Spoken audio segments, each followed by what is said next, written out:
Do the lizard people say F you? Well, we do here at Bewitched Banter. You have been warned, content is explicit.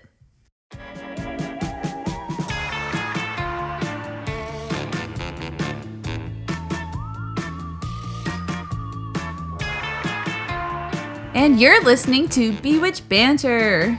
I'm Krista, and I believe that people are just inherently shitty. And for the most part, I think people are good, but I'm starting to question that a lot more. Yeah, you're welcome for opening your eyes to shitty folks.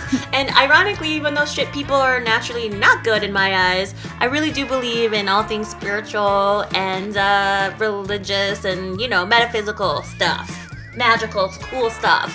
And I'm pretty much the buzzkill when it comes to ghost stories. I'm a total skeptic.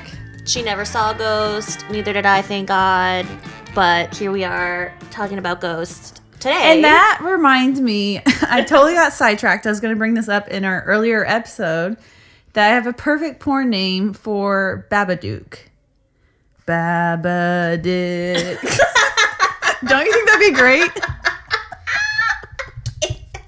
Okay, so she's crazy. I love her so much. Things are getting strange today. We had a blast, didn't we, with the strange We had a Brew huge podcast. blast with them, and a huge blast.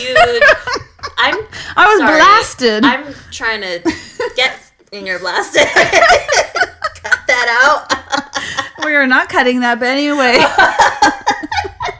Krista was not that thirsty on the episode, but we had a great debate. We came together with the topic of we were going to tell ghost stories, but I feel like the conversation kind of hit a little bit of everything, and we really hope you enjoy it. Yeah, it hit everything we touch on in Bewitched Banter, from skeptic to spiritual to debating it and coming in together and just being like, oh, that's cool. That's your belief. That's my belief. And we had a really great time with the strange broskies. Enjoy. Get strange.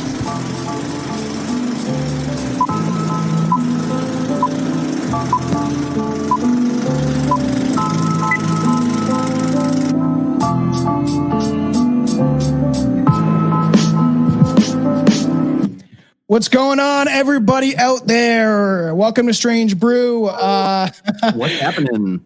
I got my co-host Anton, and I have Bewitched Banter here. Woo-hoo. Amy and Krista, right? I'm saying that right? Yes, you got it. Awesome. And this is Strange Brew. Brew. Yeah. Listen to this who's coming. You know what it is? What? It's Strange Podcast. Brew. Tom loves his openings. Love it. Okay, what's going on, everybody? So this is a Swapcasty style episode. As I said, I am Tomcat, and we are going to be talking ghost stories. And I'm actually not drinking because I was hungover as fuck. Are you surprised, Anton? No. Are you surprised I'm not drinking, though? I did smoke a CBD. I am. Yes, I'm very surprised that you're not drinking. Also, what you just say? You smoke diet weed?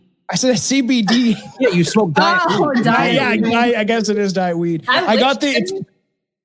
It looks like a cigarette, and this lady said to try them at the pot shop, so I was like, you know what, I'm gonna fucking try this shit.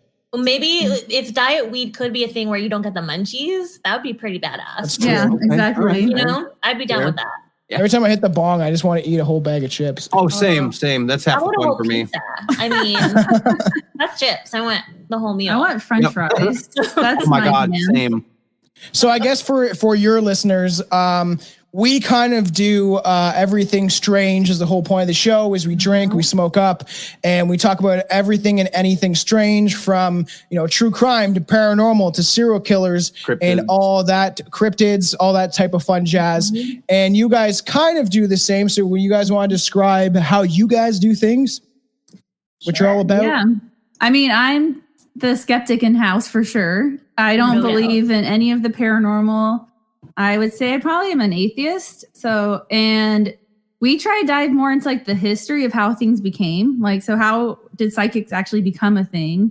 And then a little bit we do stories to embellish the history as well. And Krista is I like to hippie. Yeah, I like to believe in shit. But I also, she's gotten me really skeptical in the last year. I have to say, she's done really good work on making me be critical thinking. The ironical thing is that whoops, Jen. The ironic thing is that I'm a journalist by trade. So, but yet I've always had the spiritual tie to my intuition. And I'm pointing right there because I believe in that. But but I've always believed in paranormal, like horoscopes, all the shit that's woo-woo or hippie or like dismissed as like bullshit.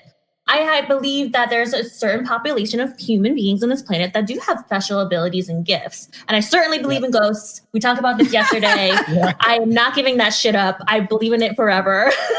I've seen some crazy shit in my life. So what are your guys' signs? We are both fucking Scorpios. Oh, I'm a Gemini, so I'm a two-faced bitch. I'm a Libra, so I have 2 scales as well, but I tend to be more judicial, supposedly balanced, not quite. You know, we're working on that. Don't Libra have like a lot of anger issues? I mean, don't worry, Scorpios are fucking weirdos. So I think that's just a byproduct of living in America at this point in time right now, though. So 100%. Like, how could you be like mentally sound at this point? Yeah. If you're saying there's something wrong, there's a really good Robert Anton Wilson quote that I don't have prepared right now, but it's basically you've never seen a fully sane human being because of everything going on constantly. Amen. Yeah. Especially nowadays.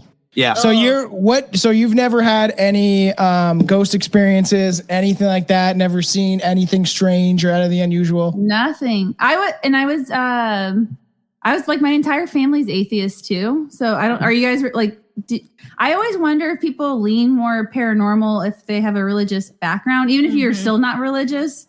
My entire family's atheist, and we had my dad's cousin was a pastor, and he was like the black sheep of the family. I didn't know that.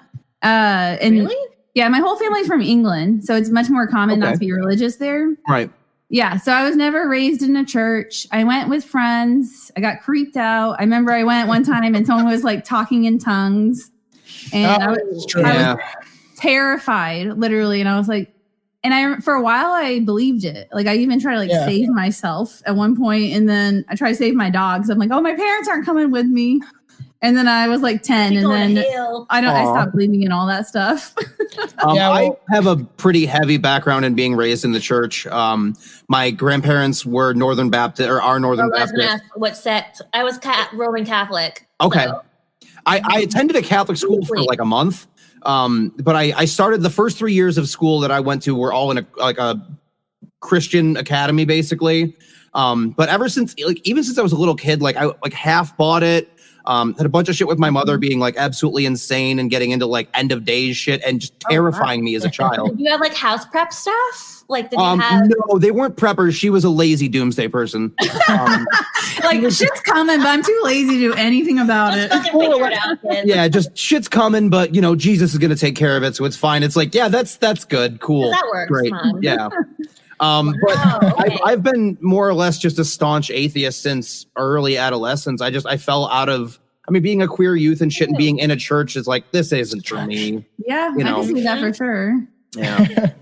Yeah, I'm not religious fucking at all. But I believe in aliens, different dimensions, ghosts. I believe we have a soul. I highly believe in an afterlife. I've read a lot of books about near-death experiences. I believe, in the afterlife. And there's tons of and why I believe it is I've had my own weird experiences, and I've said it many times, but just to repeat it, since we're talking about ghost stuff, I have seen weird shadow people. I had a whole experience when I came back from Cuba where it felt like something was trying to fucking rip my soul, my body. My fiance was fucking sleeping beside me. I was 19, and I was freaking out, and I didn't know what the fuck was going on. Every time I'd open my eyes, I would see these shadow creature things looking down at me. I was fucking sober as a judge, and I've never experienced this. Yeah, and I had sleep paralysis. I'm diagnosed with our sleep paralysis episode. I'm diagnosing you right now. I'm like, that sounds like sleep paralysis. It is, and sleep paralysis has to do with the shadow people because they're essentially holding you down or trying to exhume your soul or your energy. And I was really really because my buddy got left in Cuba, and as I was leaving, he was singing "Fuck Cuba, fuck Castro." So I was worried about my buddy, and I was like, Jesus, he's gonna go in a fucking Cuban jail. And then I got home, and it felt like someone was trying to rip my soul out of my body. I couldn't fucking move my body. I had sleep paralysis. I could see everything. Yeah, and when I stood up to walk towards the washroom, I had to take a piss. Walk towards the door. I saw an 7 foot tall shadow creature look down at me, and it was as real and clear as day. And I walked through it, and I went in the mirror, and I was like, what the fuck is going on with you, man? And so I've had my own experiences. So that's why I tend to believe people that are sane, normal, everyday people, even like an alien abductees that are like just outstanding citizens of society, normal, sane people that end up having these crazy ass experiences. And then you have people with near death experiences that see other lives or stuff beyond this reality. And it could be the DMT in your brain, but I won't know. That's what I'm with you. I'm with you. So we went in our sleep paralysis episode, and I think I've always been a believer, just innately since I can remember. But I want to say when I was going to college, the crazy transition time of life or whatever, and again we cover it in sleep paralysis. But I had it on the regular time to the T with my sister. And we'd call each other the next day because she was away at Michigan for college. And I was ready to go to college, to ASU, far as fuck from Connecticut. And so we were both really nervous. She was a freshman. 9/11 had happened. And I'm trying to go to college too. And like, she's like, did it happen again? It happened again. Literally the same time every fucking night. And I remember it was always at my friend Jessica Tyrell's house every fucking time. And that shit, her house was motherfucking haunted. Anyway, that was another story. But like I was stuck in her bed and could not fucking move. And I just remember being like, oh my God, is she awake? Is she awake? What's happening? What's happening? It was always at the crack of dawn. And it was always like you said. So I've only had it once. That's to do with REM, doesn't it? And there's somebody stuck on you and you can hear and you're paralyzed. And it's like, and Amy's like, bitch, it's this and this and this and this. I'm like, no, let me tell you, I experienced what I experienced and it was real as day. And so I believe too, because I experienced it and there's no other explanation for it. You know, that's why I tend to believe people, especially like I said, they're sane. And because I've had my own shit and I would want people to believe me. So I'm more or less like, okay, this person, like you got Benny and Barty Hill that got abducted by aliens in the 1960s, the first actual like recorded alien abduction. And they were two normal people, a black man, a white woman. It wasn't really cool at the time. And we did a whole episode on it. They were just pretty outstanding people. Like they were sane, they were credible, and they claimed to be taken aboard a fucking saucer that had Nazis, reptilians, and grays on it. So not to shift gears and go back to the sleep paralysis thing, but I've also had one instance of sleep paralysis in my entire life. I was absolutely shithouse hammered that day, though. It was the same parade. And my buddy had made Riot Punch, which has like insane supplements in it and stuff, plus a whole bunch of other booze. So I'm sleeping on my bed. I wake up in the middle of the night and I'm just like, I can't move at all. And I'm on my side. I was like starting to get a little freaked out because I couldn't move. And then I just hear, it's okay, I'm here. And I feel something like slide up behind me. And I was just like, nope, fuck. Anton, I'm so sorry. No, I have chills because one of my experiences was another friend's houses and I was having another sleep paralysis. This was the same time in life, senior year in high school. And it was, instead of I'm here, it's okay, it was like, who are you? You're not supposed to be here. I was chills because it was like demonic, like get out of this realm. And I was like sucked back in. Maybe it was your alter ego. In your ear too. Like it's like I felt this thing like it was somebody putting their arms around me. And I was like, I don't know if this is supposed to be comforting, but it's not. I'm here. No. Well, I use a little singing bowl just for meditation, not for any supernatural reasons, but for like just to calm myself down. And as soon as I regained like my faculties again, I smacked that fucking thing and was like, okay, I'm good. I'm good. I just let the tone carry out and I'm like, all right, I'm good. I'm good. But again, I'm not a believer. So yeah. Yeah, that's the thing. She doesn't believe, but she had night terrors. So I don't know. Okay. I don't know. Yeah, I think you're right though about the REM. Like and that could be a thing with you and your sister is you're just genetically on the same like wave almost. Well, I do have to qualify. She is a medical doctor, by the way. So she knows her shit, right? And she even called me freaking out. She's like, this is impossible. What the fuck? And she looked it up. I'll never forget. She looked it up that day and she found the sleep paralysis. Okay, this is the diagnosis. This is what we're experiencing. And I said, bitch, this is paranormal. I don't give a shit what your doctor friends say. This is not of this world.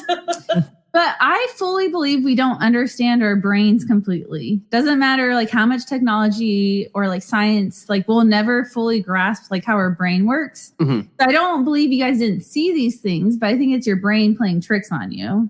I'm inclined to agree with you on that as well. Have you ever experienced with being like I was hammered and like that's a very common thing with sleep paralysis as well. Apparently, is like the more you drink, the more it's likely to occur. Have you ever experienced any psychedelics? Have you guys ever used mushrooms or acid or anything? I was talking about that last night. I was on Krista's dating app and swiping left and right for having fun. And this guy says into psychedelics. I'm like, I'm not into him, but I just want a drug hookup. She wants to shrink ASAP. So if y'all have one in Phoenix, let us know. Yeah. Fair enough. I just ordered myself mushrooms. I can order from the internet, and they come from BC within 2 days. Yeah, it comes within. They're already at they're already at my post office. I got to pick them up tomorrow. I got blue meanies, Anton. So there's plenty of sites you can go on that'll hook you up. It's just discreet, packaging. It's the old Mitch Hedberg joke. It's like, my favorite person in the world is the mailman because he's a drug dealer and he don't even know it.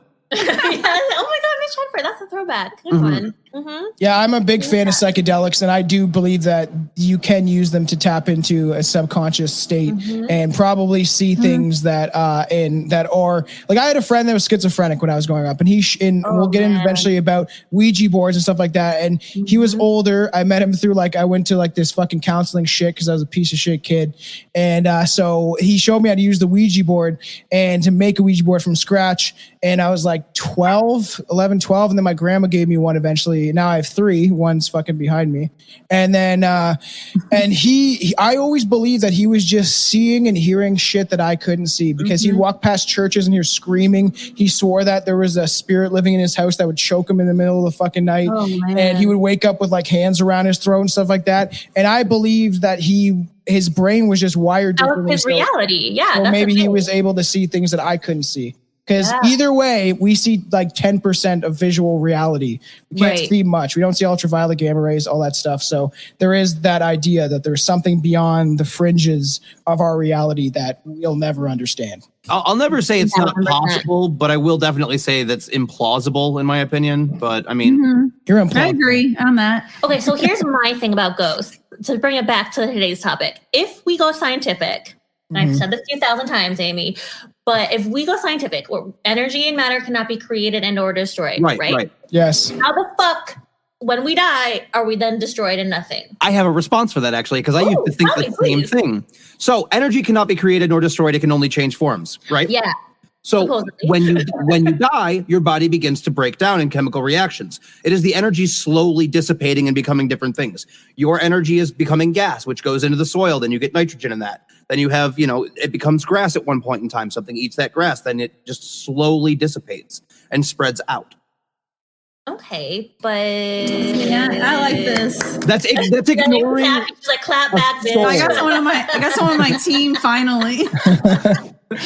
Anton's not always on the right team, so it's okay. I'm the odd man out. No, I just am very open because I've had experiences, right? I've seen shadow people. I've used Ouija boards since I was a very young kid, where we called Harold Houdini, and he told us jokes. And my aunt is Jamaican and played the Ouija board. Well, use the Ouija board. Told me not to use it by myself. And then I was 16. I went home and I would just drink and use the fucking Ouija board with my cat beside me and shit. That's what my grandmother did. And I never touched it, but I was like, fuck no, nobody's following me home. But my cousins and my sister would play all the time, and I was like, y'all have fun.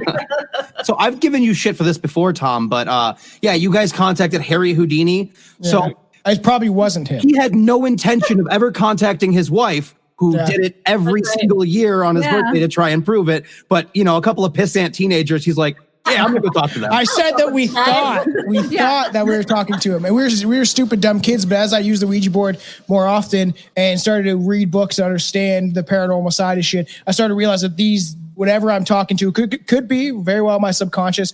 But if it's not, and it's something that the Ouija board, when I started getting into aliens, started telling me that it was something that was still alive, that it wasn't a dead body, it still had a physical body. It was just on another reality plane that we couldn't see, and that they understood how our reality works. So they kind of are it's like an interface where they're kind of just beyond the fringes of our eyesight.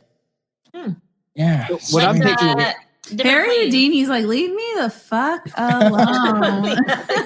I'm tired. These motherfuckers. I haven't proven it yet that it's not existent. What? I'm dead. Just leave me alone.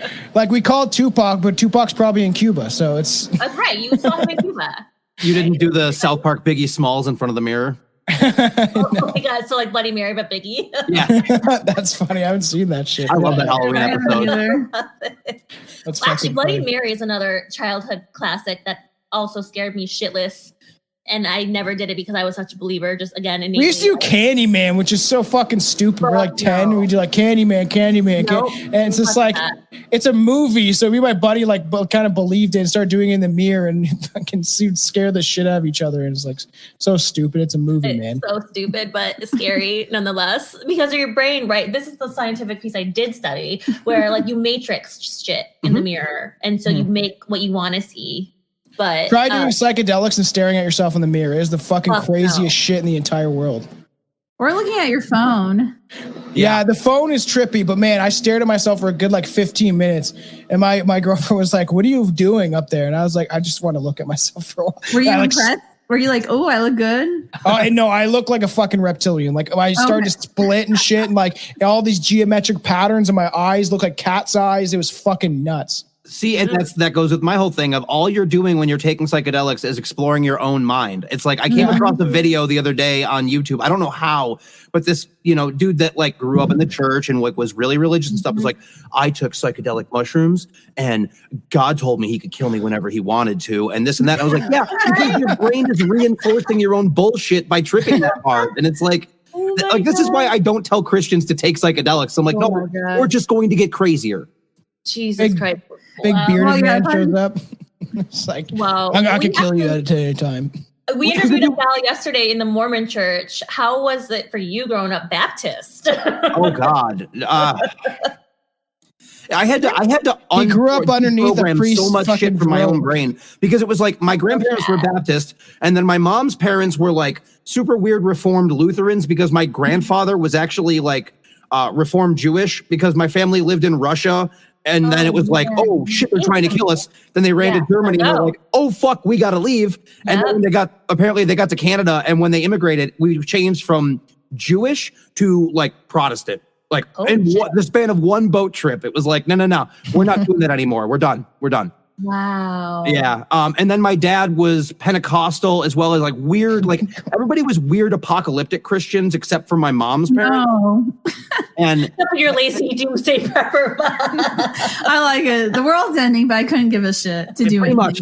Yeah. They're all just like, we're all just gonna get raptured up. It's fine. And I'm like, no, we're not. You know, happen. So there were many days spent when I was a child, like sitting up late at night, waiting for the trumpet of the Lord to sound and everything to go off. And I was like, he damaged me so bad as a kid. Yeah, that's why I'm like, I'm not anti-religion in the sense that I don't think anybody should be religious because it's like for some people, I feel like it's the same thing with like certain artists and drugs. It's like you're just a better person if you have this in your life. Yeah, definitely. But for me, I'm just like, this is dumb, and I'm going to raise objection to it whenever it's used in a way that would be to deny somebody else of their basic human rights. Absolutely. The only time I used religion was when I prayed for a lightsaber. I agree, though. Like I'm the same way about religion. It's like I think that it's okay to have your beliefs, but when you start not questioning things or being small-minded or putting your beliefs on other people, that's when I'm like, no, that's not okay. I agree. 100%. I'll tell them to fuck off. Yeah. I mean, I don't like religion in general from my experience growing up, but I try, quote, be open-minded about it. I got family I have family that's pretty religious, and like it's my aunt, she's Jamaican, and my uncle, he looks exactly like Ned Flanders. He is the embodiment of Ned Flanders. He's like super religious as crazy hell, and their daughter, so my cousin's boyfriend, is super religious. One of those nerdy guys that has huge gums when he smiles. Letters and all. It's weird. We're at a fucking brunch, and then I was talking about how there's aliens mentioned in the Bible and stuff, how they came down to earth and seeded with the women after they found them beautiful after they were created. Talking the Nephilim, yeah. Yeah, and then he fucking pulled out a Bible from his fucking back pocket. He was like, show me where it is. And I was like, you're fucking psycho, man. Did you pull out your phone, look it up, and then get the verses? No, I pulled out the Satanic Bible and I said, fucking read this. Good for you. I was going to walk around the Satanic Bible in my back pocket. That was me in high school. I gave out so many copies of that book, it's not even funny. Where I was like, you should read this because you're an idiot. I love it. Well, we also covered Satanism. Sorry, I'm doing their selfless, shameless plugs, and I had no idea how fucking cool they are. Like, so it's just about being about that. I saw that you guys just did your like what happened with the whole protecting Roe v. Wade type thing. Did you interview LaVeyan Satanists or TST Satanists? Oh, we haven't interviewed anyone directly for those. We just did research and reported back out what we found. But what's the difference? Actually, school us, because I'm fascinated. So we cover Anton LaVey, obviously, but I don't know the other one. Okay, so Anton LaVey and the Church of Satan was the one that was founded in the 60s. Yeah. That was the one that was it basically really ran. Yeah. It was counterculture to the hippie movement. They were like early punk, if you will, when they're just like, we're into sex and stuff, but fuck all the rest of the shit. We're assholes and contrarians, which I respect. I loved it. And then you have the Satanic Temple, which is the organization that exists right now, the one that I'm actually a card-carrying member of, mainly because I'm not giving the Church of Satan $300 for a fucking red card when there isn't a lot. $300, damn. We were curious, like, how you join even. You just go on the website. Because shit. You just go on the website, pay them money, and there you go. And it's LaVeyan Satanism is just secular humanism. It's atheism with like woo-woo added to it, but they don't take it seriously. Very theatrical. And the Satanic Temple is more of a political organization. They're the ones that actually are supposed to be like fighting for Roe v. Wade. They're the ones that do the organization for access to reproductive health care and everything. And that one was founded by Lucian Graves, but they're not a Milky Eye guy, right? Milky Eye man. Yep. Which is so sad that they lost that battle recently, but what are we gonna do? I can't talk about here it in the States. Texas. It's so upsetting. You come here and you guys want to have fun with Trudeau. You guys can come here. You got fun with Trudeau. He's a fucking yeah, he's on us. Exactly. I was like, "What's up?" What were you saying about Satanism and? Oh, we were saying we interviewed her sister because she's a gynecologist and actually she's an abortion provider. I mean, it's stigma. Oh, Jesus. Hello, Jen again. But she's stigmatized. Thank you. But she's the one who actually, and it's in Illinois, and all the surrounding states have made it where it's illegal. Yeah. So her clinic is going to be like bombarded, and they don't have like the infrastructure or the staff to like keep up with everyone who's going to be coming in. It's kind of crazy. She's already been in the last 2 weeks. I haven't talked to her more than, and I usually talk to her every day. I talked to her maybe like I think twice in the last 2 weeks because she's been so over staffed or understaffed. Yeah. And it's just scary shit, man.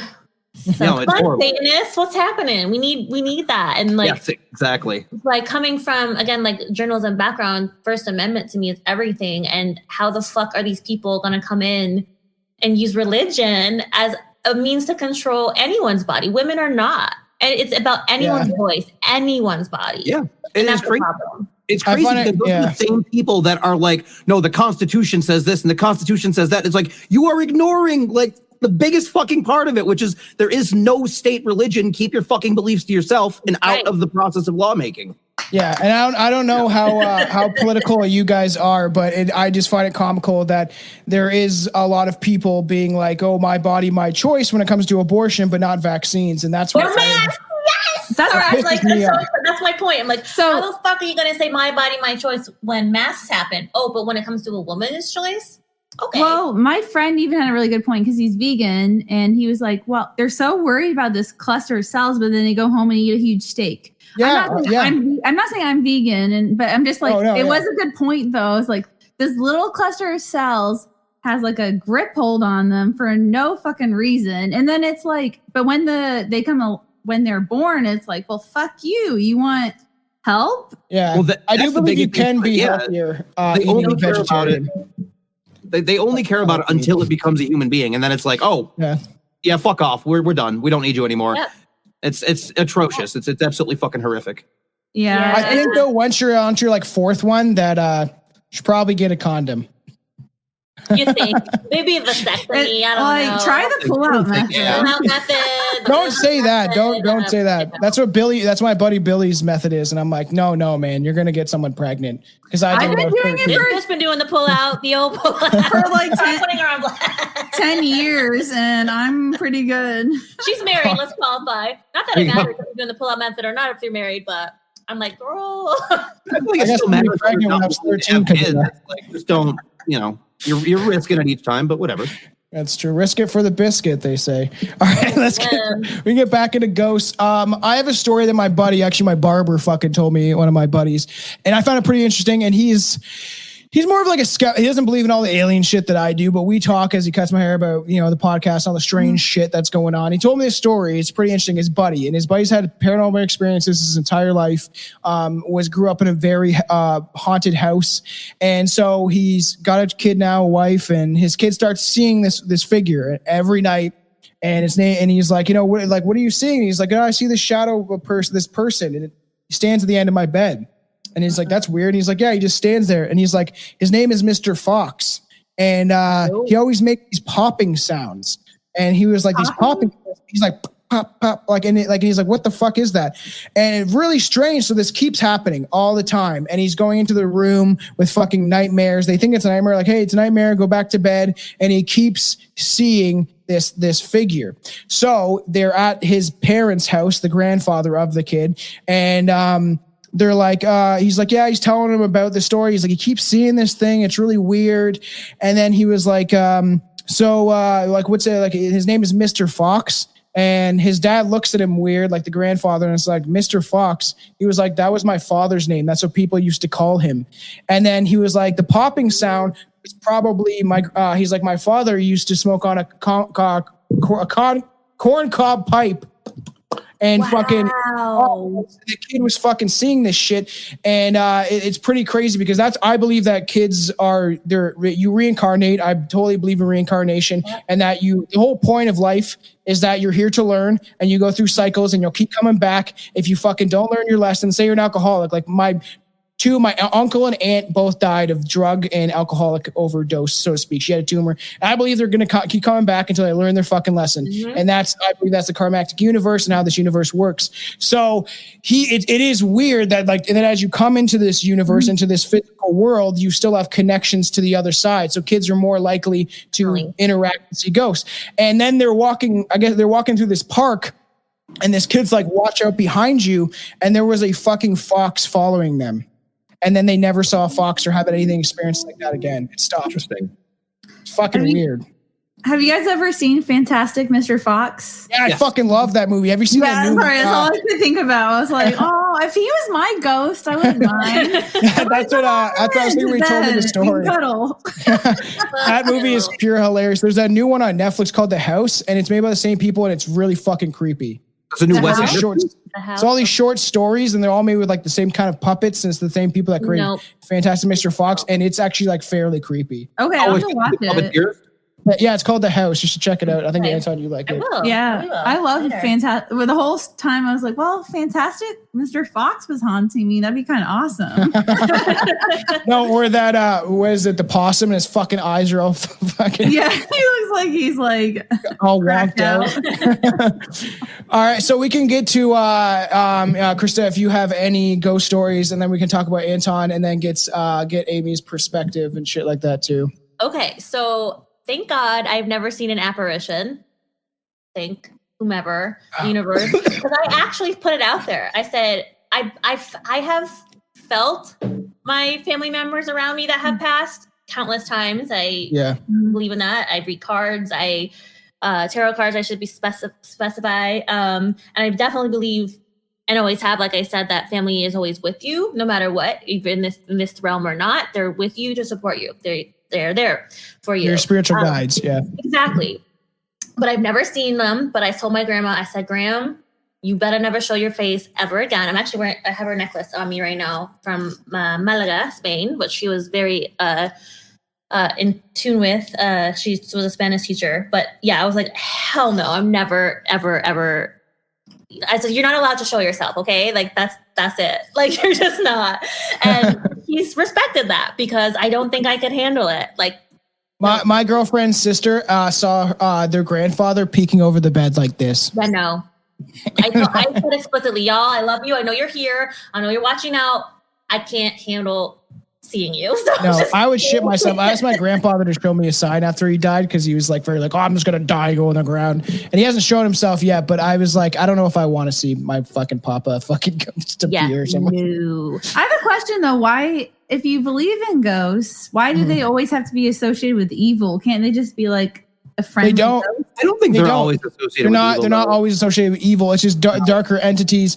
If that's the idea, right? They exhume your energy. They when you feel sad and depressed, that's why I believe we live in the world that we do, that is in constant war and terror and fear, because these entities, these demonic creatures that are most likely, in my opinion, reptilian aliens, they use us as energy. So every time you're in fear, you're scared, you're crying, these things can use your energy. It's like psychic vampires, the same type of shit where these people just consume your energy. Yeah. Yeah, but I guess maybe it's just the ghost stories I hear, they're always like terrifying. But I'm like, wouldn't that be nice if your nana or your granddad came to visit you and said hello? Like, to me, that sounds like a nice experience. See, my mom's she's skeptical. She's a fucking nurse. We disagree on a lot of things. But she had a friend, Terry, that committed suicide, hung himself in his barn, and they played the Ouija board, actually the one I have, and they asked, they supposedly were talking to him, and it's funny because she's very skeptical about things now, but was more into horror movies and ghost stuff when she was younger, and they asked about the parents, and the shot gas flew across the fucking room and shattered. But she also, the one night she was thinking about it, was like 3-4 weeks after he died, and she turned on her side, turned off her light, and he was standing right there, and just as clear as day, like physically how I look, and fucking she said that he said, it's okay, I'm fine, I'm in a better place, and then he disappeared. So like, that's cool. I mean, that probably was like healing for your mom. 100%, yeah. Because and they do supposedly show up, right? Like, and that's why you have spiritual guides. Those people will choose to stay. Like my fiance's mom is super into like the spirituality and stuff like that, and she's been to psychics where she's seen her past life, where she was actually like working in a field as a black woman, and her daughter was her sister in that life, and she saw it clear as day and stuff like that. Where she's had experience with psychics, and even talked to a psychic about her friend and that I think it was Anne, died of cancer, and now because she was such a great person and stuff like that, and a good human being, she was allowed to ascend, and now she's become a teacher on the next realm of reality. And I'm like, I keep saying, I'm listening to a lot of books at work and stuff like that. I'm on a book by David Wilcock called The Synchronicity Key. And as I'm listening to it, it's talking about the karmatic rules. Is it 11:11? Sorry to interrupt you. Well, yeah. 11:11 is my syncretic thing lately. If you see that a lot, and the whole book is about synchronicity. Day for the last 2.5 years. That is fucking weird. That is weird. There's definitely a message towards it. And every time I'm listening to this book, I'm like, I don't want to come back. I was like, show me a new planet. I want to go somewhere different. I don't want to come back because this place is a fucking shithole, in my opinion. And it's not because the people are good. It's because the people that run the show. Right. Of those that have the power make it shitty for us everyday people. Mm-hmm. Yep. Yeah. Absolutely. Anton, you got any ghost stories? I know you have like one, don't you? So yeah, it's actually, when you guys were all talking about grandparents and stuff, that's the story that I have, is I did see my grandfather after he had passed away 3 separate occasions, but they were all in dreams. But they were all very real to me in the dreams. And each time it was like, I haven't seen him in a very long time. Each time though, it was at a really just rough period of life. And one of them was shortly after he died. And it was more, I felt just to kind of assure me that things were okay. And that's why I'm like, to me, that's more my unconscious mind just attempting to, quell the fire of the emotions that I was dealing with at the time. But the first time I saw him, it was weird. Like, he was, for some reason, dressed in the comical, like, Dracula style, like, vampire stuff. Like Anton LaVey. yeah, very much like the Bram Stoker, red cape and everything. And just like, okay, this is him just being a goon, because that's how he was. Like, he was my hero for the longest time. He was just everything that you would want a person to be, with a couple flaws here and there, but like, was never mad at any of the grandkids, never yelled. I think we were playing ball in the basement at one point in time and broke a lamp, and the only thing he said was, "Is everyone okay?" Like, so yeah. My grandfather slapped me for saying the F word. My grandpa called me and my sister assholes for breaking his toilet. So oh shit. I had a bunch of friends over, and they were all doing drugs. He didn't know that, but we were drinking and stuff like that. And it was in high school, and he didn't hit me until I said the word fuck. And as soon as I heard that, he fucking backhanded me with his meaty firefighter hands. And I'm like, oh my God.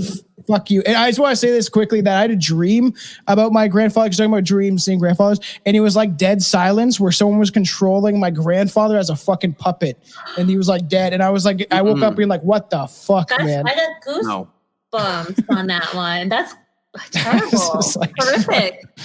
So the second time I saw my grandfather, it was also like, I feel like, I don't know, I think he mainly just like what I'm getting on these, like if it was him or if it was my mind, it was very much a I'm gone, I'm not here anymore. Because the second time I saw him, he looked like almost decaying kind of thing. So like if you've ever seen like American Werewolf in London, like the original, yes, that's where he keeps seeing his friend, and each time his friend looks more. Oh and more that's true.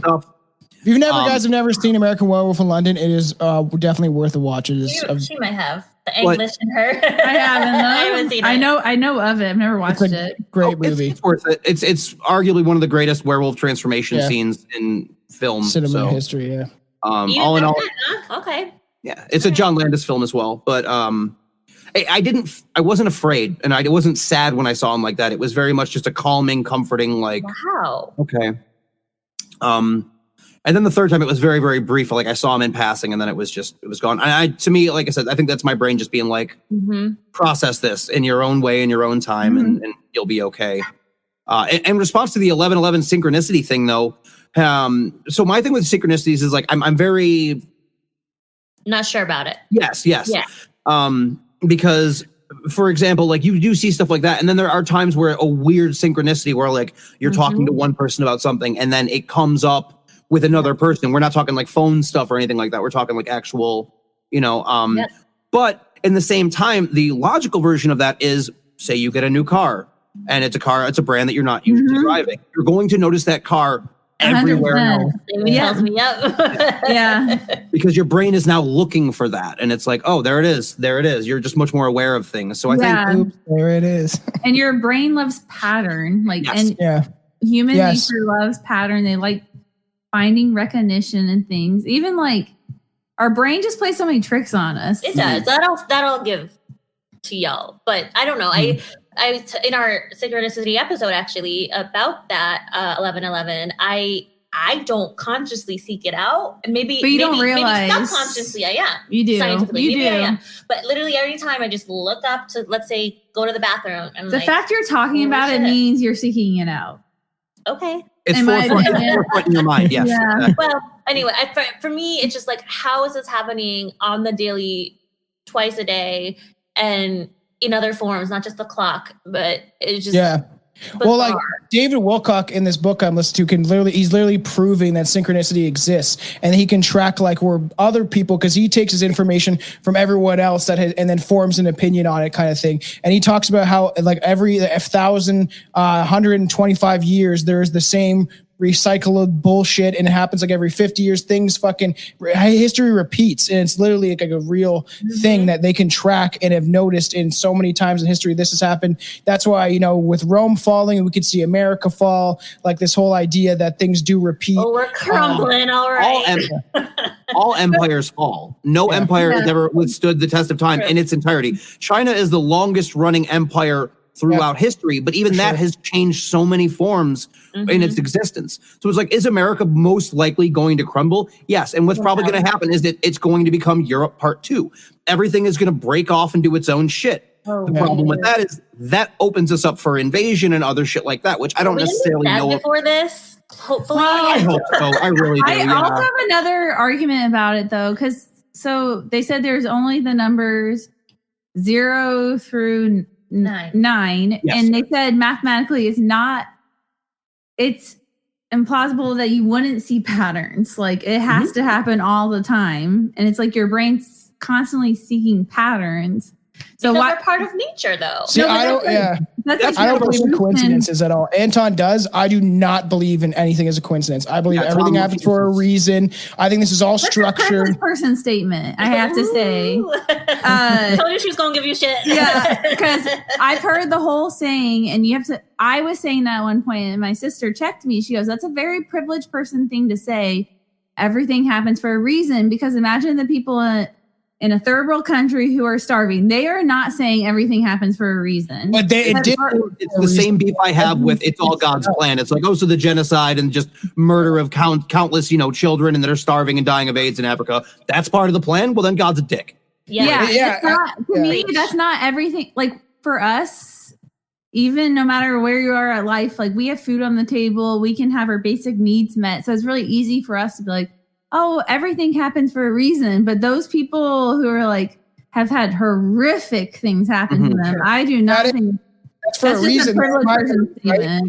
I don't think it's for a reason. I believe in reincarnation. So those people are experiencing a harsh reality because they chose to when they came here to experience the worst, most horrific shit so they can learn lessons and they can actually supposedly speed up their reality when they go to the next life. And that's my opinion after like shitload. Can you imagine saying that to someone who I would say it to someone. I would.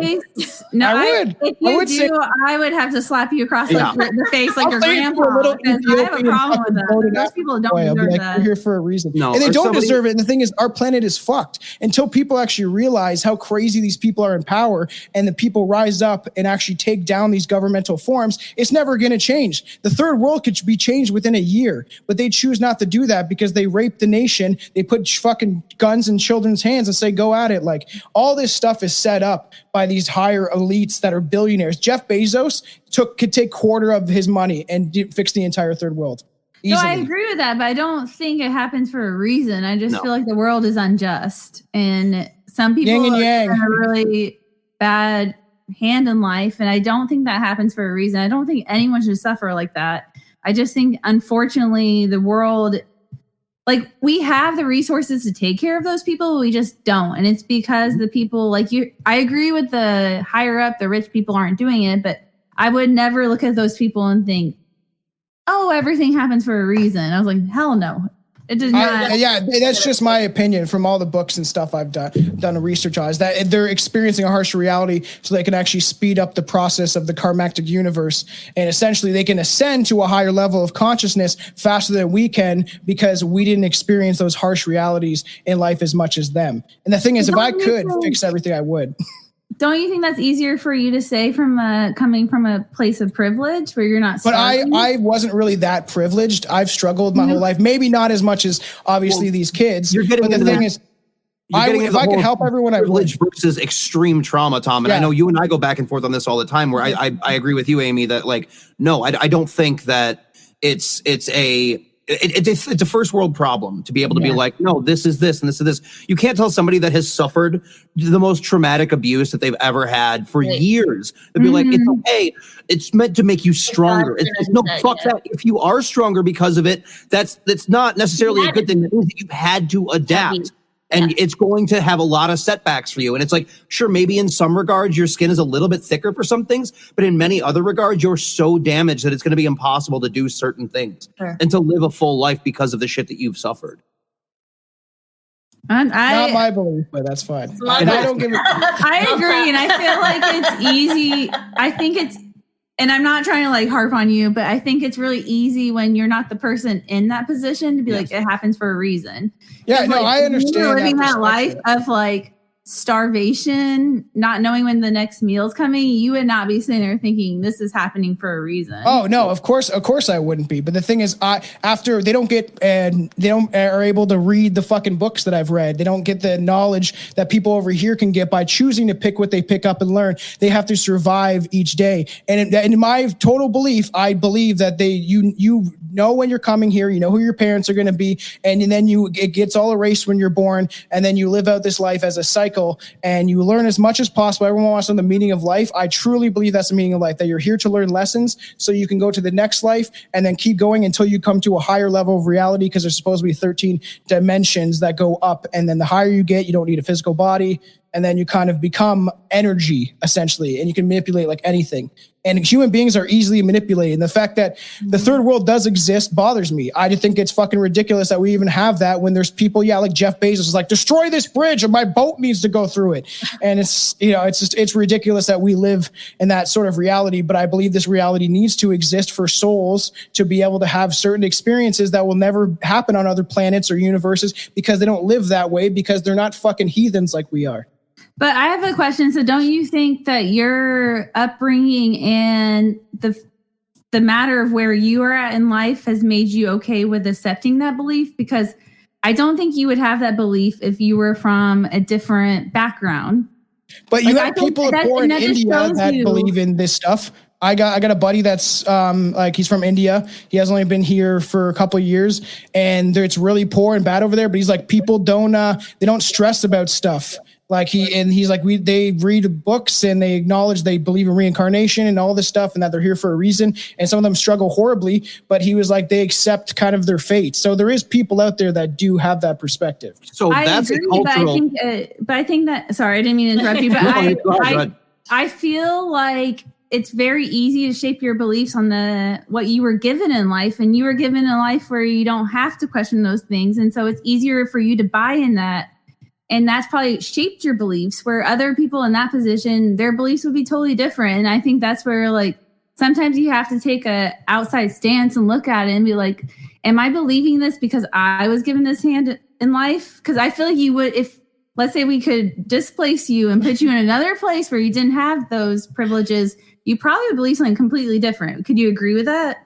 I know. I'm not saying that's not true. I've gained knowledge because I have the privilege to be able to read the books that I've read or watch documentaries and stuff like that, right? Where in those places, I would think totally different. I wouldn't even be the same person. My experiences would be totally different. But I believe that I'm never not going to believe that we're here for a reason and that everyone has chosen their path in life. And the path can change, so to speak. But I believe that our higher selves, I believe that we have a higher self. When people are praying, you're praying to yourself, essentially. In my belief, you can only get so much of your soul here because it would just explode your fucking body, essentially, because it's so much energy. So you're like people that are aware of this. I don't know, like someone like me in the books that I've read, you're able to essentially have your soul doing other shit in other planes of reality while you still exist here. And then I believe in praying to your higher self and stuff like that, is that the person that you are beyond all this physical bullshit. Because I believe that this is just a physical vessel. This is just a vessel for a soul. That's all it is. Two things. One, he's like, I'm here. I was like, I'm gonna let you talk. I was like, I'll bite my lip for a minute. your Indian friend, your Hindu friend, is a bad example because India had thousands of years of a caste system, which reinforces the idea that whatever you're going through is because of your karma, your dharma, your shit, everything in between. Yeah. That's number A. Number B, I love it. Tom, you don't gain knowledge from the books that you read. And you and I go back and forth this all the time. Yeah. You get information that reinforces your reality tunnel that you live in. And I give you endless shit for this. I got to keep doing it too. I love David Wilcock and I love David. Yeah. I was like, you're reading stuff that just confirms, like, it's an echo chamber. And I always say I'm guilty of an echo chamber. I live in a bubble sometimes. She does. I'll give her that. You do too. I do. I live in my own reality because I take bits and pieces of both views. Frankly, I do. And maybe that's not fair or right, but that's what I do. I believe in things I believe that I cannot explain. And I don't feel that I have to if I innately believe it. As long as I'm not doing harm to myself or others, these are fun, what I believe. And that's where I stand. But to your point, I think I do seek out, I have self-help, metaphysical, all the shit of metaphysical bookstore. That's my library at home. Yeah. So yes, I am reinforcing what I want. But we do in human nature, and everyone's guilty of it. And it's even more like, what's the word I'm looking for? Like, we're even more guilty of it now because what you watch, what you consume, social media, is like you're always following stuff that confirms your belief. Yes. So that is Google and Amazon's fucking problem. The algorithm. They're the ones causing that. So don't get me started on that fucking conversation. Yeah, because I don't think that's necessarily where Tom and I would disagree. Tom would say that's by design in order to keep you in whatever. Right. I say that's not. That is just the nature of the beast in that, where it's like, you create a search engine, you create a Google, and Google used to not offer suggestions as to what you were looking for.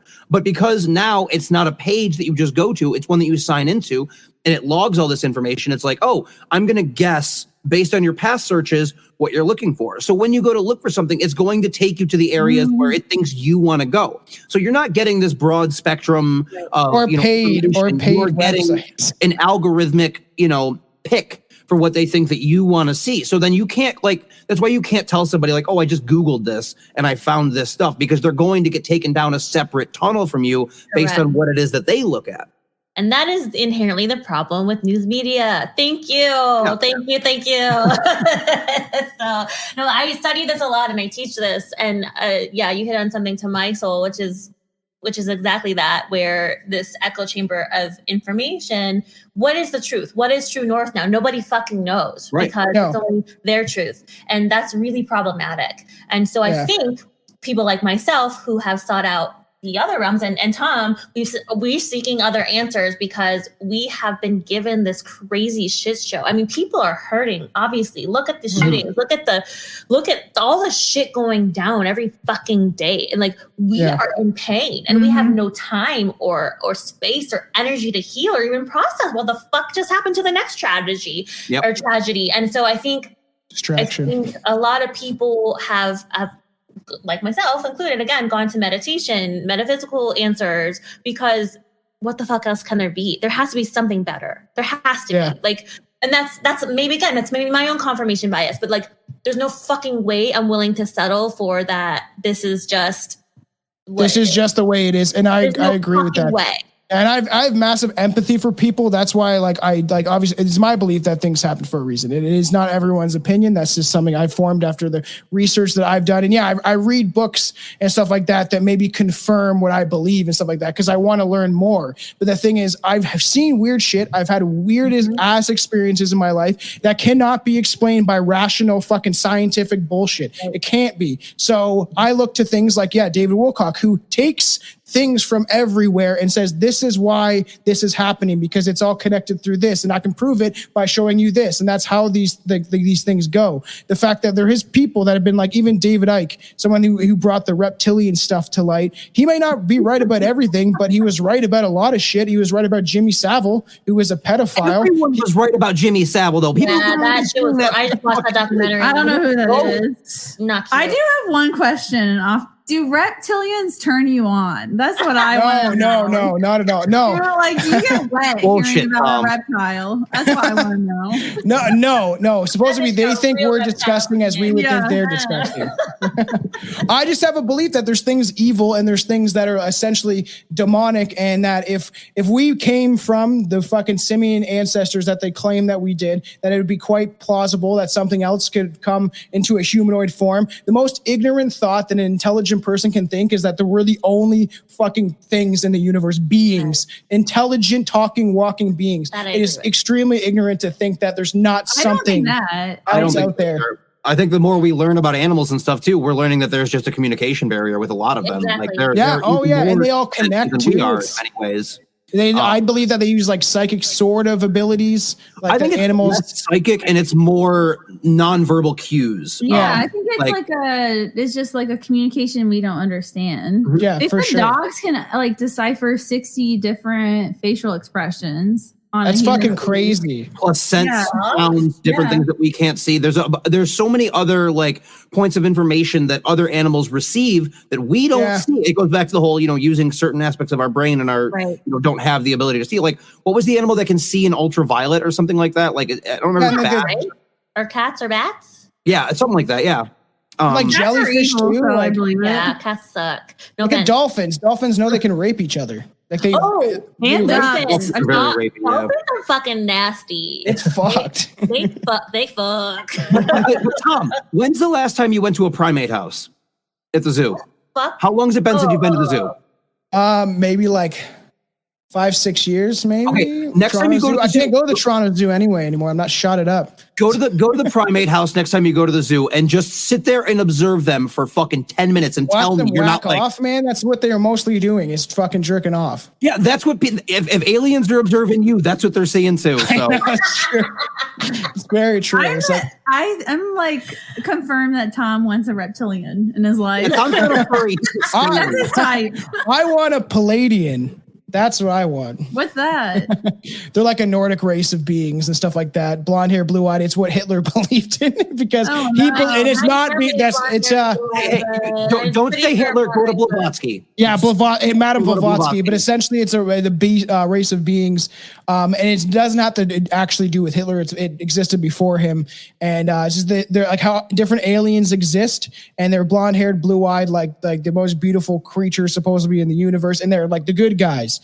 And like the fairies in Lord of the Rings. kind of shit. Well, everything's drip fed into fucking our subconscious, I believe. And that's what I'm saying. Like that people, why the fuck are like, say, I don't know, 100 different people around the world that don't know each other before the internet all see this same fucking thing, this reptilian type creature that they see, that they get abducted by. How are all these people sharing the same experiences and claiming to see the same things? They've never had contact with each other. Same with the gray alien thing, which is the whole idea that reptilians use them as an interface. It's because Chaos Conf has been a part of genetic memory since the dawn of time. Like if we're going in the evolutionary thing, and you and I this is fascinating, going fellas. I'm like, I love this. Like, yes, I'm just happy it's on my side. I'm like, yeah, it's great because normally I'm getting bombarded by Tom, and he's just like, "You just don't know." I'm like, "Okay, all right, whatever." Yeah. Well, I got Billy too as a fucking skeptic, so it's annoying. We argued on the Bohemian Grove episode for 15 minutes. I had to cut out. I felt bad when we did our reptilian episode because I told Tom I was like, "I'll play middle of the road on and this one." You didn't really? I didn't because too much of it. I was like, "That's dumb. I can't. I'm sorry." Yeah, because it's usually just me and Krista, and I'm like, nope. She makes me feel like a fucking moron 90% of the time. That is not true. And that is not true. I'm confirming how I feel. Thank you. Well, I don't believe in that. It's confirmation bias. No. Which makes me feel like one because I just innately, again, like I always point to my intuition right here, like my solar plexus, because I just have an intuition about things. And that's actually my real ghost story is about more psychic things than it is about ghosts or paranormal, like, that thing. I think there are people with gifts, like I said at the top, in this world. I've seen proof of that, so. I really believe that. And yes, 99% of them are frauds and assholes that hurt people and steal money and hustle people. But I think there are people, a variety of people from all over this world and backgrounds and that have a gift. And I'm not saying that mine's honed, but I think it runs in my family. It's matriarchal. And I believe that firmly. I'm working on honing it. But I couldn't tell you. I believe everyone has that psychic possibility. I believe it's in all of us. And we've buried it. And I do believe that past a certain age, like that's why kids are supposed to be more psychic. Yeah, and there's stuff like this that is provable. Like the fact that reincarnation could be a thing because there is children that fucking claim that they were someone else in a past life. I've read books about it. And it's incredible because they shouldn't know any of this information, or they point to a picture and they're like, that was me. Like, what do you mean? They've never seen this picture before. That was me. And it's their grandfather. And they their grandfather reincarnated as the child in the same family. There's been numerous amounts of proof of near-death experiences and children claiming that knowledge and stuff that they have no idea, they would have no idea to be able to grasp this understanding of this stuff. And like I say, and like Amy, like I can be skeptic. I'm just like, my whole thing, and I've said this on the podcast, is like, you know what? Like everybody love everybody, take nothing seriously, and we won't know until we're dead. Exactly. I won't know any of this shit until I'm dead. We might not know nothing when we're dead. I could be, exactly. I could just be in the ground, could be black, and then I won't know any different anyway, so it wouldn't matter. Or I fucking become a fucking physical god and I float above the air. You haven't He's not gonna be a reptile at the club, like working at the next life. I don't want to eat children. I'm good. I don't want to drink adrenochrome. So let me ask you this: Have either of you ever had any instances of like precog dreams or anything along those lines? Okay, I've had a premonition and I've told you this story. She hears all my shit all the time. And she's like, God damn it, bitch, again. Yeah. It was my dad's 50th birthday, excuse me. And back in Connecticut, he had a sailboat on a lake that we would go out on all the time. And it was his 50th birthday. So we brought my family, which was my sister, my mom and dad, and then my best friend, her sister, and her mom and dad, who happened to be best friends with them, my parents. Still are to this day. And we're on this lake, which is pretty chill. It's not 4th of July, so there's not too much happening. My dad has the sailboat we're all on. The girls are just chit-chatting below deck. And we're just talking about boys or what the fuck ever. I don't know. We were like teens. And just talking. And I swear I'm looking across at my best friend's sister and I zone out. And I see the scene of a horrible accident of us all. And I see scene by scene, play by play of my best friend's dad going, watch out, crash. Like Final Destination shit. Yeah, it's really fucking, exactly. And I saw it happen literally either as it was happening or right fucking before. And it's really scary because scene by fucking scene, you guys, like her dad was like, watch out. And then crashed. What happened was a motorboat actually crashed into the bow of my father's sailboat, and my mom broke her ribs. My best friend's mom had some serious bruising, and I think in the midst of my precognition, I went up to the bow to look and saw her dad on the bow going, "Watch out!" And then bam, and then all of a sudden my nose is on the floor of the boat because I was going to check and try to stop it, I think. Mm-hmm. And I still have a fucking deviated septum from it. But I swear to God, like cocaine did that for me.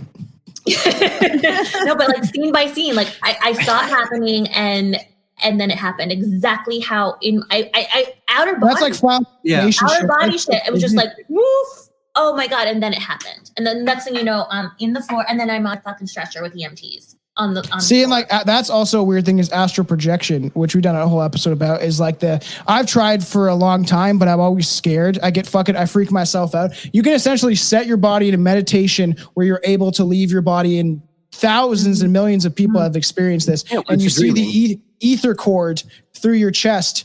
And like I've told Anton about this one story. I can't remember where it was from, but this guy claims it was genuine. He's talking to his friend online in Germany, and then he's like, "I'm going to keep trying this astral projection thing. Let's see." Like I've read a lot of books about it. I'm trying to meditate, and he traveled to his friend's fucking room in Germany because he was thinking about him and saw exactly what he was doing on the computer. And then fucking when he woke up, he kind of like came over to his friend. He's like, "Were you fucking doing this like an hour ago?" And he's like, "Yeah, how the fuck did you know that?" And he's like claims it's like completely genuine. And I believe that stuff does happen. And there's tons of people that have supposedly astral projected to the moon and seen fucking, that was on Coast to Coast. And he's like, guys saw like fucking civilization on the back of the moon and stuff like that, which who knows if that's accurate, but Coast to Coast is a lot of fun.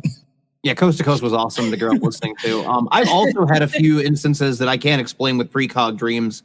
Okay. It's never anything like super significant, like a crash like that or anything. It's always just some mundane bullshit that's going to happen in a day. And I've woken up before, and like first thought in my head that when I wake up, I'm like, "Oh, today's that day." And my scene plays out later, and it's happened like no less than 3 times for me. Okay. But I'm not one to be like, that's this. I'm just like, that's weird, and I don't know. I'm Native on my dad's side, and we're descended from a line of medicine men, like everybody. So everyone in my family is like shadows, people, this and that. And for me, I'm just like, we also have genetic mental illness, so maybe that's part of it. Could like, be, yeah, right. You know, what's your native name, bro? What do you mean? What's my native name? Wolffoot. Man. Yeah. I didn't grow up in a tribe. I don't have a native name. Do you know what tribe, though, if you don't mind me asking? Yes, I do. I'm actually Tuscarora. So I constantly bring this up on the show. There's a statue at Niagara Falls that's of Chief Clinton Rickard, and that's my great uncle. What? That's badass. Yeah, he was the founder of the Indian Defense League. Native. Fuck yes. Yeah. So we're Tuscarora, and part of the Seneca nations.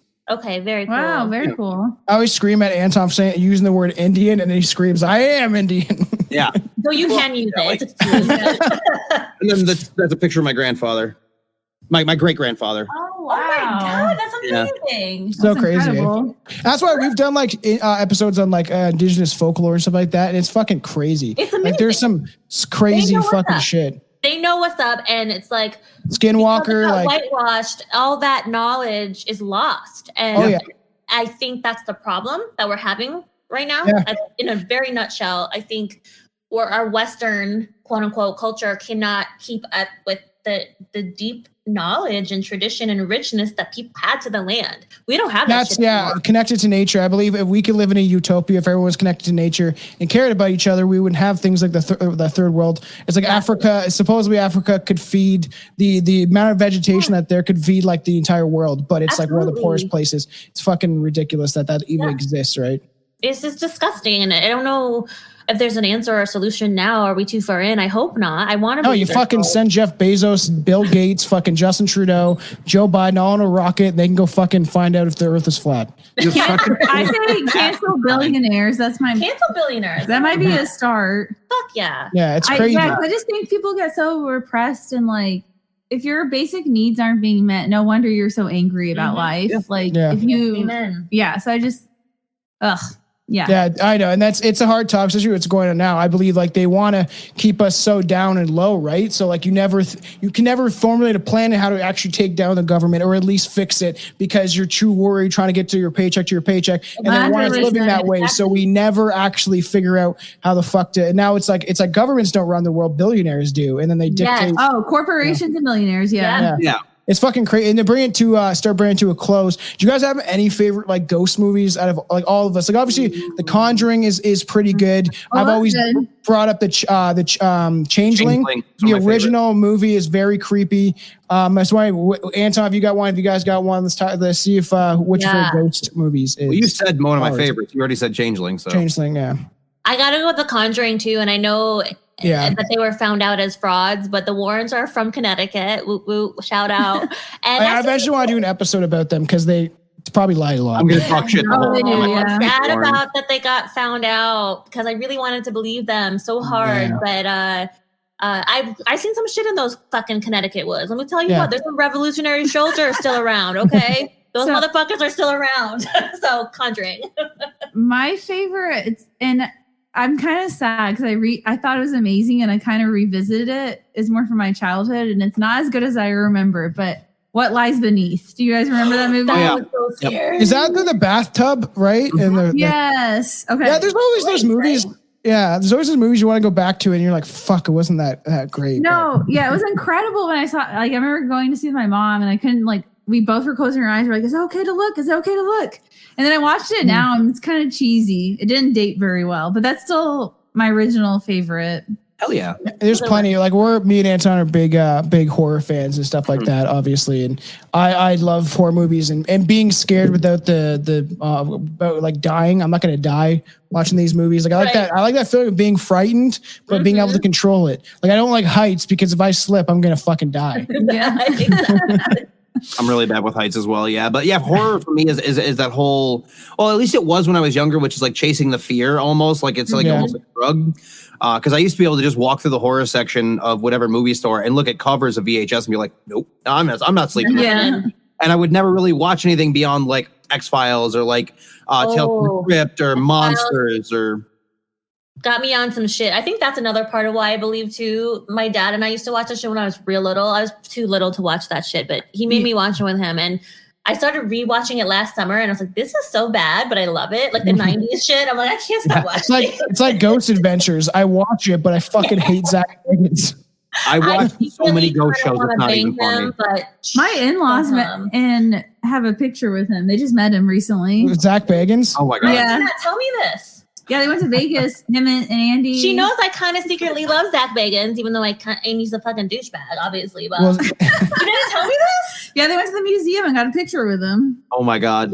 We did an episode on the Monroe Demon House, and I just shit on Zach Bagans the entire episode. Zach douchebag. You should, rightfully so. Yeah, he's a total piece of shit. But, you know, I still used to watch that shit religiously every Friday night. Yeah, and it's still entertaining. Like I'm more of a fan of Jack Osborne and his show because he's more like it's called Portals to Hell is one of them.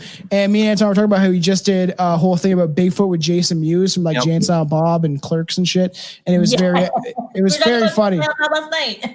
Yeah, I've met Jason Mewes. He's awesome. You got Ghost Hunters, which was my go-to for the longest time. I actually got to meet Jason Grant and Steve. Oh, and they're also from New England. Yes, they are. Yes, they are. Shout out East Coast. And lately, my obsession has been Knock Knock Ghost, which is just like my favorite ghost show to ever exist, and it's the weirdest ghost show to ever exist. I just found out about it a couple days ago. My roommate told me about it, and I was like, okay, I'm in love with this. It's queer ghost hunting. Yeah, so it's a drag performer that isn't in drag at the time, and then his assistant transitions in season 2, but it's all Canadian, and it's all just really goofy. Like I gotta watch this. Wait, Canadian. Sign me the fuck up. Yeah, oh yeah, exactly. Like right now. That sounds fabulous. It's only 3 seasons, and it is amazing. I highly recommend it. Yeah, Knock Knock Ghost. RuPaul has gotten me through my divorce in the last few years. What up? So fuck yeah. Oh my God, sign me up. Is it Knock Knock Ghost because they're trying to like knock to get out of the closet? Like, is that the whole premise? It's Knock Knock. I want the world to know. It's Knock Knock Ghost because they're like, can you knock for us if you're here? Oh, 1, 2. Yep. Exactly. Which I there's like weird stuff. Like when I played the Ouija board, like we'll start bringing this to a close. But I've like my buddy was indigenous and he had like obviously he had the darker skin. So we're like, can you scratch Holden? And then we look and then we scratch marks on his arms. I've seen weird stuff like that. Candles blow out, like the usual shit. Stuff that I can't fucking explain rationally. With you guys, when you turned, he was like, Yeah. No, he had a chronic scratcher. Doesn't even realize it. He had his sweater down too, so he pulled it up, and we were all sitting there, like all close to each other and stuff like that. And it was quite strange. It's definitely completely impossible that he just scratched through the sweater and then was like, oh. Maybe my buddy called Hitler too, and we thought he was gonna die, but nothing happened to him. He called Hitler, and it started Ouija board started freaking out and shit like that, and it kept saying "hail, hail, hail" really fast, and they were like, "Oh shit!" And then we thought Curtis was gonna die, and he didn't. We're like, you're gonna die when you walk home later, and he was fine. That's so fucked up, man. Yeah, that's fucked up. He's like, I just want to see if we can get a hold of this man. Wait, I have one more question. I know we're trying to wrap up, but okay, after meeting Zach and after meeting the paranormal team, the Ghost Hunters team, do y'all think they're actual believers or are they just doing it for the show? So with Jason and Grant, I think Jason was the believer. Grant was the one that was really into it. They were very genuine though. I met them at, I don't know if you ever heard of Lilydale. It's a psychic community in Western New York. I feel like I have. I feel like my mom's been there. That's where I met them. It's about an hour away from me, but we used to go there quite a bit. I saw you know what a mandala is? The Buddhist monks, how they make the pictures out of sand. I saw a mock construction ceremony of one of those at Lilydale. It was awesome. Cool. I still smoked cigarettes at the time, and I was with a partner, and we went up and we were just shooting the shit because Jason and Grant were standing out back of the amphitheater before the show, and they were very just down to earth, genuine people.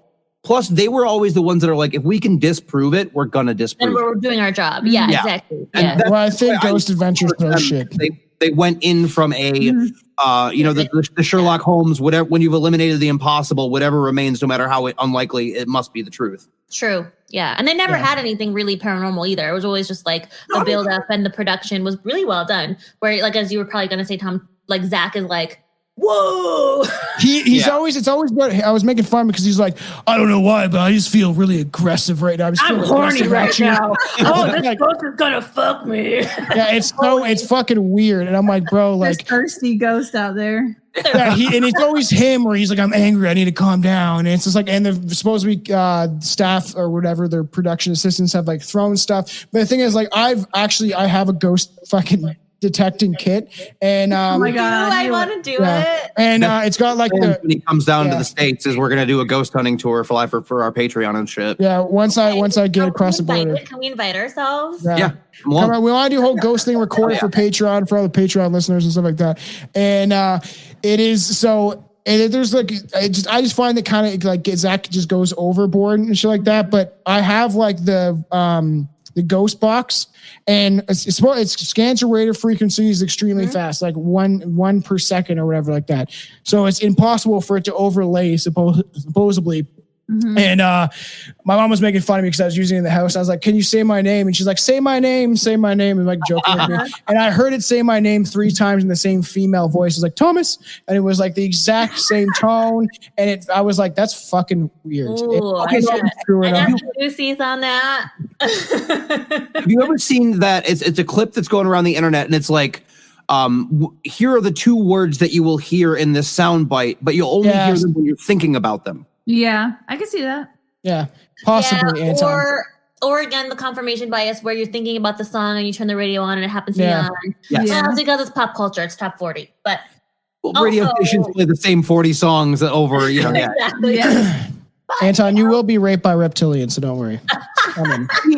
You're reinforcing their idea that you're Do they have big dicks though? Do they have? They actually supposedly their dicks deattach and they can become a sword. Oh my god, I forgot about that. That was fun. We did a reptilian episode. I found the most fucking obscure, stupid information I could because I wanted just to be fun.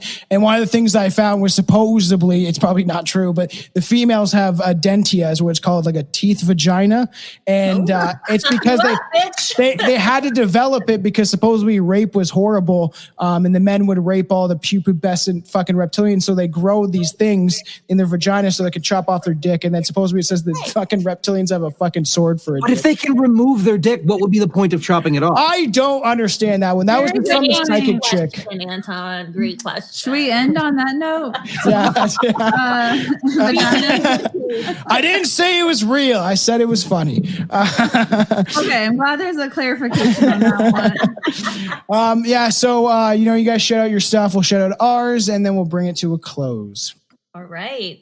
Well, we always say peace be witches to end our episode. Yep, our sign off is Peace Be Witches. You'll find us on all the socials at Bewitched Banter or Bewitched Banter Podcast and bewitchedbanter@gmail.com. Fuck yeah. And obviously you can find us at www.straightpodcast.com. Buy some fucking merch, get on the Patreon. And you can follow us on Instagram and all the shit. Find Anton at just tell her your shit. I was gonna make it. Invader Daggett _TTV. Come watch me play some horror games and some fun, bright, colorful, non-horror games. Just when I'm, need watch Anton be a banana. Watch me be a banana. I'm always a banana on stream. That's right. HP Shovecraft on Instagram. HP Shovecraft pretty much everywhere. And keep watching the skies, fuckers. Yes. Stay strange. And this has been an absolute blast. Thank you guys so much. Thank you guys for coming on. So much fucking fun. Yeah, really fun. It's nice to have it even for once. Yeah. And I know. I like the debating. It's nice. It's nice to have someone who lives in the skies with me. Yeah. So true. In all right. non-reality. Stay strange. Thanks for listening. Check us out on Instagram or bewitchedbanter.com. Suggestions for the show? Email us at bewitchedbanter@gmail.com. Credits, music Phantom Fun by Jonathan Boyle from premiumbeat.com. Podcast edited and produced by Kristen Hins and Amy Holt. As always, if you enjoyed, please rate, review, and subscribe.